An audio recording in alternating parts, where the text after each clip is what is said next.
Assalamualaikum warahmatullahi wabarakatuh. Sebelumnya perkenalkan, nama saya Anissa Hairianti dengan NIM C1C023049. Di sini saya akan membahas mengenai apa itu timbul dan hapusnya utang pajak dan apa itu penagihan pajak dengan surat paksa. Saya di sini mengambil materi dari mata kuliah perpajakan pada semester 2 kali ini. Langsung ke pembahasan pertama mengenai apa itu timbul dan hapusnya utang pajak. Ada dua ajaran yang mengatur timbulnya utang pajak. Yang pertama yaitu ajaran formil. Hutang pajak timbul karena dikeluarkannya surat ketetapan pajak oleh Fiskus. Sehingga jika belum ada surat ketetapan pajak, maka berarti belum timbul hutang pajak. Ajaran ini diterangkan oleh Official Assessment System. Yang kedua ada ajaran material. Ajaran material ini adalah hutang yang timbul karena berlakunya undang-undang. Seseorang dikenai pajak karena suatu keadaan dan perbuatan. Ajaran ini diterapkan pada self-assessment system. Surat ketetapan pajak dalam ajaran ini tidak menimbulkan hutang pajak, hanya untuk menentukan dan menetapkan besarnya hutang pajak. Setiap perikatan, termasuk pula utang pajak, pada suatu waktu akan dihapus. Lanjut ke hapus utang pajak dapat terjadi karena yang pertama itu ada pembayaran. Hutang pajak akan dihapus apabila wajib pajak telah membayar hutang pajaknya. Dalam pembayaran pajak harus dilakukan dalam bentuk penyetoran uang ke tempat-tempat yang telah ditunjuk oleh Menteri Keuangan dan bukan dalam bentuk barang. Yang kedua ini ada kompensasi atau restitusi. Kompensasi terjadi apabila wajib pajak mempunyai tagihan berupa kelebihan pembayaran pajak. Jumlah kelebihan pembayaran pajak yang diterima wajib pajak sebelumnya harus dikompensasikan dengan pajak-pajak lainnya yang terutang. Yang ketiga ada daluarsa. Daluarsa atau lewat waktu adalah sebagai salah satu sebab berakhirnya utang pajak dan hapusnya perikatan atau hak untuk menagih atau kewajiban untuk membayar hutang karena lampaunya jangka waktu tertentu yang ditetapkan dalam undang-undang. Yang keempat ada pembebasan dan penghapusan. Wajib pajak yang menunggak pajak setelah dilakukan penelitian telah meninggal dan tidak memiliki ahli waris dapat diusulkan untuk dihapusnya hutang pajak, yaitu dengan cara mengajukan keberatan pajak ke Mahkamah Pengadilan Pajak tentang besarnya pajak terhutang yang harus dibayarnya. Yang kelima ada penundaan penagihan. Setelah diterbitkan surat keputusan penundaan penagihan, berarti berakhirlah hutang pajak, meskipun sementara waktu. Yang terakhir ada pengecualian. Pengecualian di sini karena undang-undang sudah sejak semula sudah mengecualikan, baik yang berkaitan dengan subjek maupun objek pajak. Selanjutnya, pembahasan berikutnya mengenai penagihan pajak dengan surat paksa.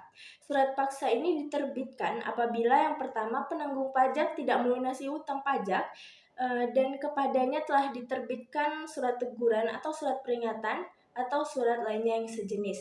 Yang kedua ada terhadap penanggung pajak telah dilaksanakan penagihan seketika dan sekaligus. Yang ketiga ada penanggung pajak tidak memenuhi ketentuan sebagaimana tercantum dalam keputusan persetujuan angsuran atau penundaan pembayaran pajak. Lanjut pada surat paksa menurut pasal 7 ayat 2 Undang-Undang Nomor 19 Tahun 2000 sekurang-kurangnya harus memuat yang pertama ada nama wajib pajak atau nama wajib pajak dan penanggung pajak. Yang kedua ada dasar penagihan, yang ketiga ada besarnya utang pajak, dan yang terakhir ada perintah untuk membayar dari segi karakteristiknya. Lanjut, ciri-ciri surat paksa. Yang pertama mempunyai kekuatan hukum yang sama dengan grosse, keputusan hakim dalam perkara perdata yang tidak dapat diminta banding lagi pada hakim atasan.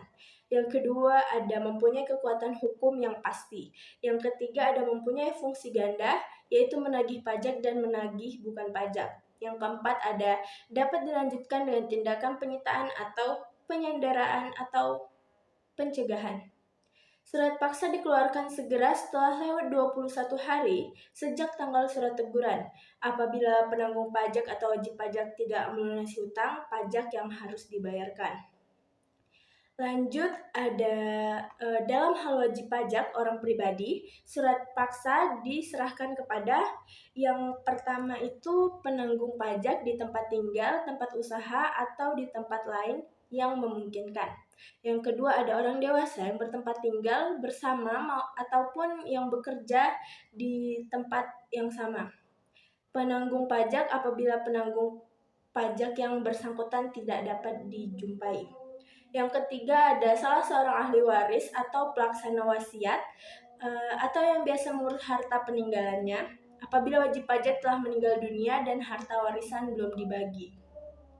Lanjut, ada dalam hal wajib pajak badan, surat paksa diserahkan kepada yang pertama itu ada pengurus, pemegang saham, dan pemilik modal baik di tempat kedudukan badan yang bersangkutan, di tempat tinggal mereka maupun di tempat lain yang memungkinkan.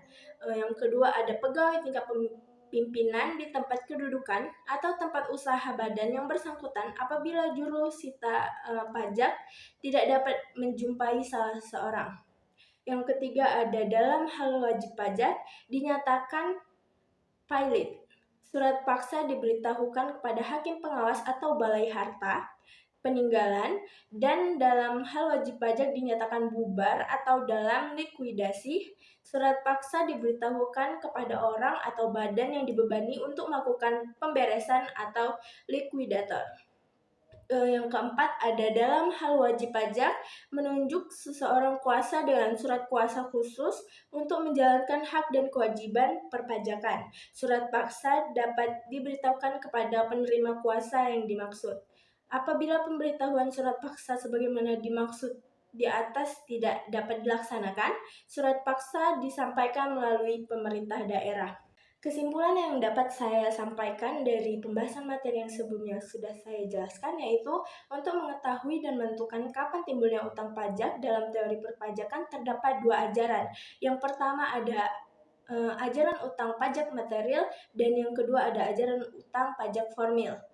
Surat paksa ini dikeluarkan setelah 21 hari sejak surat teguran dikirimkan, namun wajib pajak masih belum membayarkan utang yang harus dibayar. Penagihan pajak adalah serangkaian tindakan agar penanggung pajak melunasi utang, pajak, dan biaya penagihan pajak dengan menegur atau memperingatkan, melaksanakan penagihan seketika dan sekaligus, memberitahukan surat paksa, mengusulkan pencegahan, melaksanakan penyitaan, melaksanakan penyanderaan, dan menjual barang yang telah disita. Sekian materi yang dapat saya sampaikan. Kurang dan lebihnya saya mohon maaf. Wassalamualaikum warahmatullahi wabarakatuh.